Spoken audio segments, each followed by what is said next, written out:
Hello friends, SRH food சேனலில் அன்பான வணக்கம். ஃப்ரெண்ட்ஸ், இங்கே பாருங்கள், சிக்கன் பிரியாணி தான் ரெடி பண்ணியிருக்கேன். ரொம்ப நல்லாயிருக்கும் ஃப்ரெண்ட்ஸ். சாப்பிட்றதுக்கு அவ்வளோ ஒரு ருசியாக டேஸ்ட்டாக இருக்கும். இங்கே பாருங்கள், வாங்க ஃப்ரெண்ட்ஸ் வீடியோக்குள்ளே போகலாம். பாருங்கள், சிக்கன் பிரியாணி தான் ரெடி பண்ணியிருக்கேன். ரொம்பவே சூப்பராக இருக்கும் ஃப்ரெண்ட்ஸ். ஆனியன் ரைத்தா வச்சுருக்கேன், வெங்காயம் கட் பண்ணி வச்சுருக்கேன். ரொம்பவே நல்லாயிருக்கும் ஃப்ரெண்ட்ஸ் சாப்பிட்றதுக்கு. கறியெல்லாம் பாருங்கள், சிக்கன் பீஸெல்லாம் நல்லா பஞ்சு போல் வெந்திருக்கும். சாதம் பாருங்கள், நல்லா உதிரியாக இருக்குது பாருங்கள். செம்ம டேஸ்ட்டாக இருக்கும் ஃப்ரெண்ட்ஸ் சாப்பிட்றதுக்கு. இங்கே பாருங்கள் ஃப்ரெண்ட்ஸ், சிக்கன் பீஸ் எல்லாம் நல்லா வெந்திருக்கும் ஃப்ரெண்ட்ஸ். இங்கே பாருங்கள்,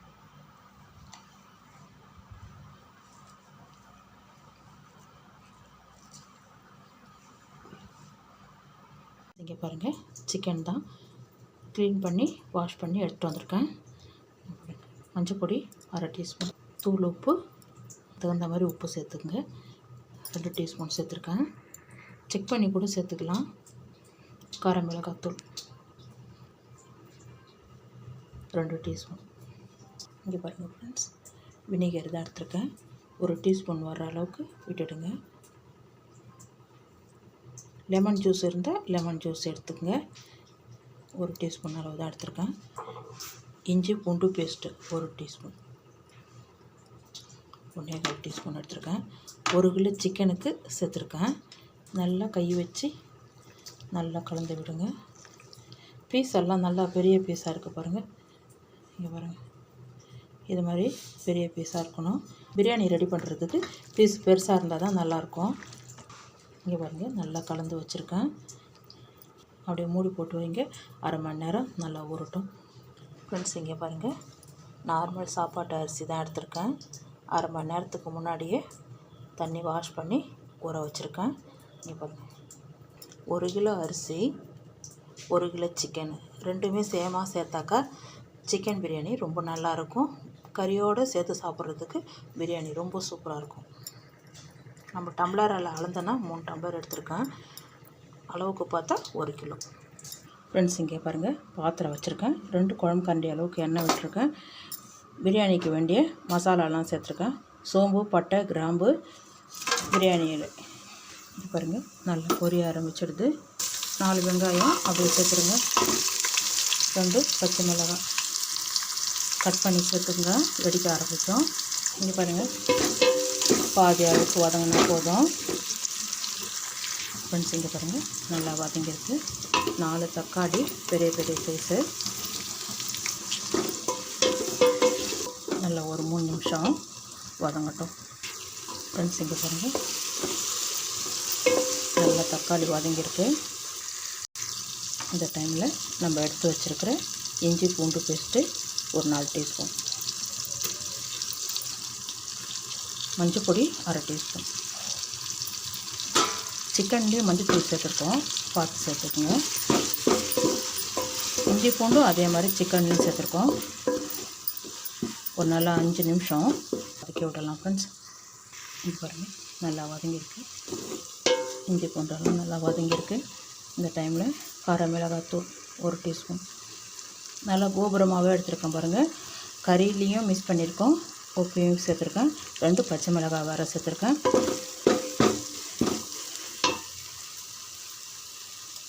ஃபைனலாக கூட செக் பண்ணி சேர்த்துக்கலாம். இன்னும் ஒரு 1/2 டீஸ்பூன், 1.5 டீஸ்பூன் சேர்த்துருக்கேன். நல்லா கலந்து விடுங்க. இது பாருங்கள், பிரியாணி மசாலா 1 டீஸ்பூன், புதினா கொத்தமல்லி சேர்த்து நல்லா சேர்த்து ஒரு 3 நிமிஷம் நல்லா வதங்கட்டும் ஃப்ரெண்ட்ஸ். இங்கே பாருங்கள், சீரகம் 2 டீஸ்பூன், சோம்பு 3 டீஸ்பூன், மிளகு 3 டீஸ்பூன், தனியா 2, ஏலக்காய் ஒரு 6 எடுத்துருக்கேன். இதெல்லாம் நல்லா பவுடராக மிக்சியில் நல்லா பவுடராக அரைச்சிடலாம். 6-7 முந்திரி,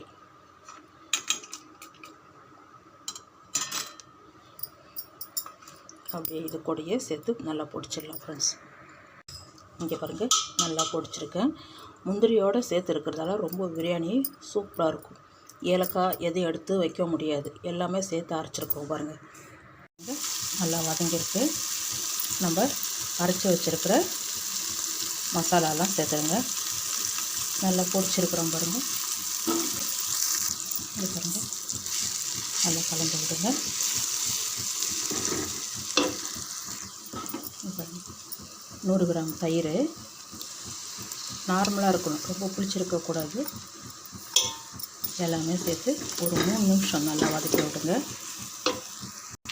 செஞ்சு பாருங்கள், நல்லா மசாலா செவந்து வதங்கியிருக்கு. எண்ணெயும் நல்லா பிரிஞ்சு வருது பாருங்கள் மசாலா விட்டு. இப்போ வந்து சிக்கன் சேர்த்துடலாம். இது பாருங்கள், நம்ம ஊற வச்சுருக்கிற சிக்கன் அப்படியே சேர்த்துடலாம் ஃப்ரெண்ட்ஸ்.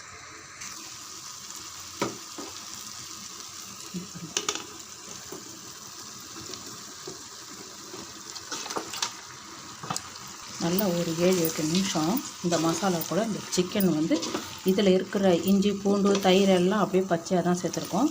நல்லா வதங்கட்டும். இது பாருங்கள், நல்லா மசாலா செவந்து வதங்கிருக்கு. எண்ணெய் நல்லா திரிஞ்சு வதங்கிருக்கு பாருங்கள். மசாலா நல்லா செவந்து வதங்கினா தான் பிரியாணி வந்து டேஸ்ட்டாக இருக்கும். இல்லைன்னா பச்சை வாசனை அடிக்கிற மாதிரியே இருக்கும். ஒரு டம்ளர் தண்ணி, டம்ளர் தான் 3 டம்ளர் அரிசி, 6 டம்ளர் தண்ணி சேர்க்கணும். ஒரு டம்ளருக்கு 2 டம்ளர் தண்ணி, 6 டம்ளர் தண்ணி சேர்த்துடலாம் ஃப்ரெண்ட்ஸ். ஃபஸ்ட்டு இந்த மசாலாலாம் சேர்ந்து நல்லா கலந்து விடுங்க. அதுக்கப்புறம் தண்ணி விட்டுடலாம் ஃப்ரெண்ட்ஸ். தண்ணியெல்லாம் சேர்த்துட்டேன். இப்போ கலருக்காக கொஞ்சம் கேசரி பவுடர், ஒரு சிட்டிகை அஜினமோட்டோ. இங்கே பாருங்கள், நல்லா கலந்து விடுங்க.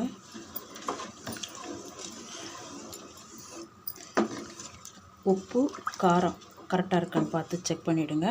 நல்லா தண்ணி கொதிக்கட்டும். அதுக்கப்புறம் நம்ம அரிசி ஊற வச்சுக்கிற அரிசியை தண்ணி வடிச்சிட்டு சேர்த்துடலாம். தட்டு போட்டு மூடி வைங்க.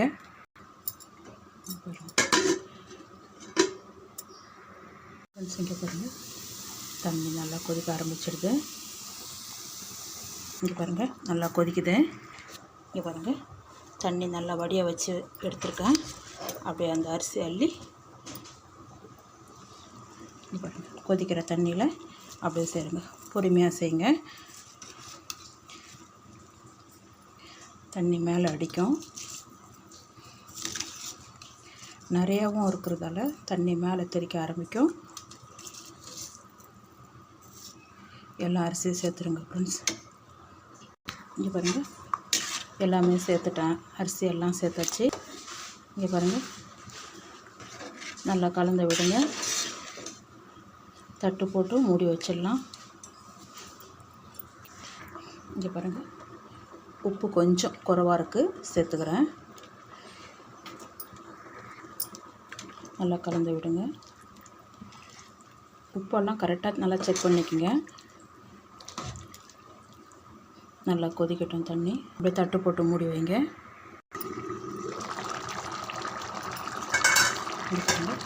நல்லா சாதம் வந்திருக்கு. நான் 2 டைம் கலந்து விட்டேன் ஃப்ரெண்ட்ஸ். குக்கர்னால் ஒரே டைம் அப்படியே மூடி வச்சிடலாம். இது தனி பாத்திரத்தில் ரெடி பண்ணுறதால செக் பண்ணிகிட்டே இருக்கணும். சாதம் வந்து அடிப்பிடிக்க ஆரம்பிச்சிடும். நல்லா கலந்து விடுங்க. இன்னும் ஒரு 2 நிமிஷத்துலேயே தம் போட்டுடலாம் ஃப்ரெண்ட்ஸ். இங்கே பாருங்கள், சாதம் கரெக்டாக இருக்குது. புதினா இருந்தால் சேர்த்துக்குங்க. 3/4 பாகம் கரெக்டாக வந்திருக்கு பாருங்கள். தம் போட்டாக்க சாதம் நல்லா உதிரி உதிரியாக கிடைக்கும். சாதம் இறக்கி வச்சுட்டேன். நல்லா வெயிட்டான தோசைக்கல் இருந்தால் அதை வச்சுடுங்க. இங்கே பாருங்கள், நம்ம ரெடி பண்ண பிரியாணியை அப்படியே கல் கொஞ்சம் சூடு ஏறின வரைக்கும் மேலே வச்சுருக்கேன். தொட்டை வச்சுடுங்க.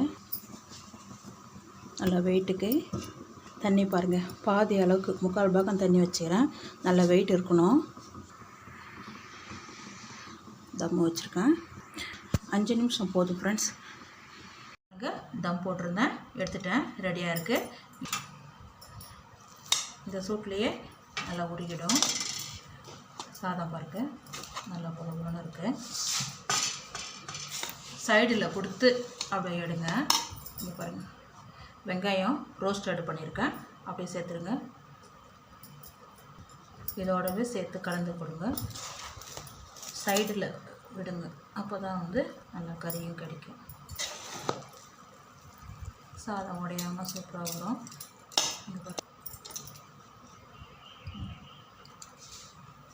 வாங்க ஃப்ரெண்ட்ஸ், சாப்பிட போகலாம். ஃப்ரெண்ட்ஸ், இங்கே பாருங்கள், நார்மலாக நம்ம வீட்டு அரிசி எடுத்து சாப்பாடு ரெடி பண்ணியிருக்கிறேன். சிக்கன் பிரியாணி ரொம்பவே சூப்பராக இருக்கும் ஃப்ரெண்ட்ஸ். இங்கே பாருங்கள், தேங்காய் துவையல் தான் ரெடி பண்ணியிருக்கேன். ரொம்பவே சூப்பராக இருக்கும் ஃப்ரெண்ட்ஸ். சூடான சாதத்தில் நெய் விட்டு சாப்பிட்டு பாருங்கள், ரொம்ப சூப்பராக இருக்கும் ஃப்ரெண்ட்ஸ். பெரியவங்களாக இருந்தால் கூட நல்லெண்ணெய் விட்டு கொடுங்க, சின்ன பிள்ளைங்க இருந்தால் நெய் விட்டு கொடுங்க, ரொம்ப நல்லாயிருக்கும் ஃப்ரெண்ட்ஸ்.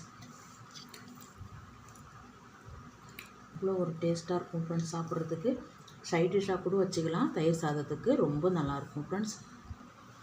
இங்கே பாருங்கள், சூடான சாதத்துக்கு நல்லா கலந்து விட்டு சாப்பிட்டு பாருங்கள், ரொம்பவே நல்லாயிருக்கும் ஃப்ரெண்ட்ஸ். நான் நெய்யும் விடலை, எண்ணெயும் நல்லெண்ணெயும் விடலை, அப்படியே சேர்த்துருக்கேன். சூப்பராக இருக்கும் ஃப்ரெண்ட்ஸ். சாதத்துக்கு சேர்த்து சாப்பிட்றதுக்கு அவ்வளோ ஒரு அற்புதமாக இருக்கும். நம்ம வீட்டில் காய் வகைகள் இல்லைன்னா கூட இதே மாதிரி ரெடி பண்ணி துவையல் சூப்பராக சாப்பிட்லாம். இங்கே பாருங்கள், பாத்திரம் வச்சுருக்கேன்.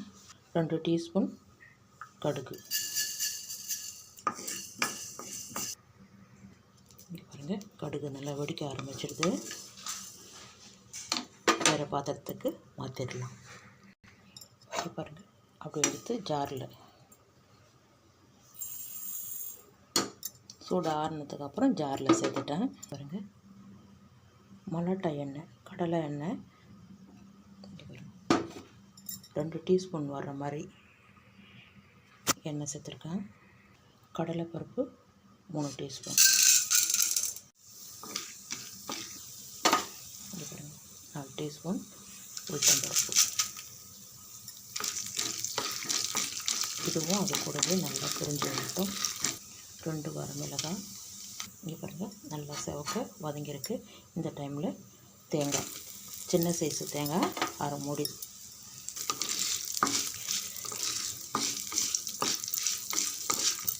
நல்லா ஒரு 3 நிமிஷம் வதங்கட்டும். இங்கே பாருங்கள், இது கூடவே 2 பச்சை மிளகாய். காரம் நல்லா சாப்பிடுங்கன்னா இன்னும் 2 சேர்த்துக்குங்க. நல்லா இதுவே காரம் அதிகமாக இருக்கும். வரமிளகாய் சின்னதாக இருந்தாலும் காரம் அதிகமாக இருக்கும். அதே மாதிரி பச்சை மிளகாவும் காரம் அதிகம். திட்டமாக சேர்த்துருக்கேன். தக்காளி நார்மல் சைஸாக ஒரே தக்காளி தான்.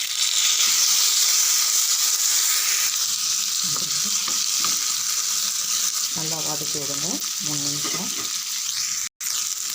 இங்கே பாருங்கள், கொஞ்சமாக கொத்தமல்லி இலை, கருவேப்பிலை, ஒரே ஒரு கொத்து தான்.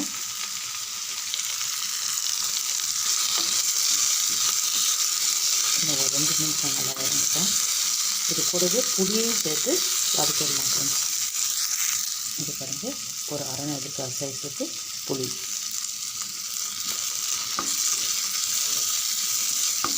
ரொம்ப அதிகமாக தீ வச்சிடாதீங்க, மிதமான அனலில் தான் வச்சு வதக்குறேன். இதுக்கிட்ட வந்து கல் உப்பு. இன்னும் கொஞ்சம் தக்காளி நல்லா மசியட்டும். இன்னும் ஒரு 2 நிமிஷம் வதக்கி விடுங்க ஃப்ரெண்ட்ஸ். இது பாருங்க, நல்லா வதங்கிருக்கு. இந்த டைமில் பெருங்காயத்தூள் சின்ன ஸ்பூனால் 1/2 டீஸ்பூன் வர அளவுக்கு பெருங்காயத்தூள் சேர்த்துருக்கேன். ஸ்டவ் ஆஃப் பண்ணிவிடுங்க. இது ஆறுனதுக்கப்புறம் நம்ம ஜாரில் சேர்த்து அரைச்சிடலாம் ஃப்ரெண்ட்ஸ். இது பாருங்கள், ஃபஸ்ட்டு 1/2 டீஸ்பூன் சீரகம், இதை சேர்த்து ஃபஸ்ட்டு அரைச்சிடலாம். அதுக்கப்புறம் நம்ம வதக்கி இருக்கிறத சேர்த்து அரைச்சிடலாம். இங்கே பாருங்கள், அரைச்சிருக்கிறேன். கடுகு நல்ல மணமாக இருக்குது. அரைச்சோடனே வறுத்து அரைச்சோம் இல்லையா, ரொம்ப மணமாக இருக்குது. வதக்கி வச்சுருக்கிறத சேர்த்துடலாம் ஃப்ரெண்ட்ஸ்.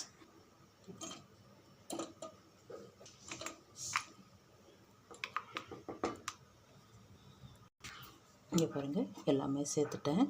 இதில் தக்காளியில் இருக்கிற ஈரமே போதும். கொரப்பாக அரைச்சிடலாம் ஃப்ரெண்ட்ஸ். தேங்காய் துவையலுக்கு கொரப்பாக அரைச்சா தான் நல்லாயிருக்கும். ரொம்ப கொரப்பாக இல்லை, சாதத்து கூட சேர்த்து சாப்பிட்றதுக்கு அவ்வளோ ஒரு சூப்பராக இருக்கும். கொஞ்சமாக அப்படி 1/2 டீஸ்பூன் தண்ணி கூட விட்டுடலாம். ஃப்ரெண்ட்ஸ் இங்கே பாருங்கள், இந்த அளவுக்கு குறைப்பாக அரைச்சிருக்கேன். கொஞ்சமாக தண்ணி, துவையல்ன்றதால திக்காக இருக்கணும், அதனால் கொஞ்சமாக தண்ணி தெரிச்ச மாதிரி விட்டு அரைச்சிடலாம். தக்காளி கொஞ்சம் ஈரமாக இருக்கும். ஃப்ரெண்ட்ஸ் இங்கே பாருங்கள், ரொம்ப குறைப்பாக இல்லாமல் நம்ம துவையல் எந்த அளவுக்கு ரெடி பண்ணுவோமோ அதே அளவுக்கு தான். சூப்பராக இருக்கும் ஃப்ரெண்ட்ஸ். சூடான சாதத்தில் சேர்த்து சாப்பிட்டு பாருங்கள், நெய் விட்டு சாப்பிடுங்க, சூப்பராக இருக்கும். இங்கே பாருங்கள், இப்படி கெட்டியாக இருக்கணும், தண்ணி விட்டுடக்கூடாது. தண்ணி விடாமல் இது மாதிரி கெட்டியாக அரைக்கணும், அப்போ தான் துவையல் நல்லா டேஸ்ட்டாக கிடைக்கும். இங்கே பாருங்கள், வாங்க ஃப்ரெண்ட்ஸ் சாப்பிட போகலாம். ஃப்ரெண்ட்ஸ் இங்கே பாருங்கள், தேங்காய் துவையல் தான் ரெடி பண்ணியிருக்கேன். ரொம்பவே சூப்பராக இருக்கும் ஃப்ரெண்ட்ஸ். அப்படியே சாதத்துக்கு, சூடான சாதத்தில் அப்படியே சேர்த்து சாப்பிட்றதுக்கு அவ்வளோ ஒரு சூப்பராக இருக்கும். இந்த வீடியோ பிடிச்சிருந்தா லைக் பண்ணுங்கள், ஷேர் பண்ணுங்கள், கமெண்ட் பண்ணுங்கள், மறக்காம நம்ம சேனலுக்கு சப்ஸ்கிரைப் பண்ணுங்கள். அப்படி பக்கத்தில் இருக்க பெல் ஐக்கான் கிளிக் பண்ணிடுங்க. Thank you friends.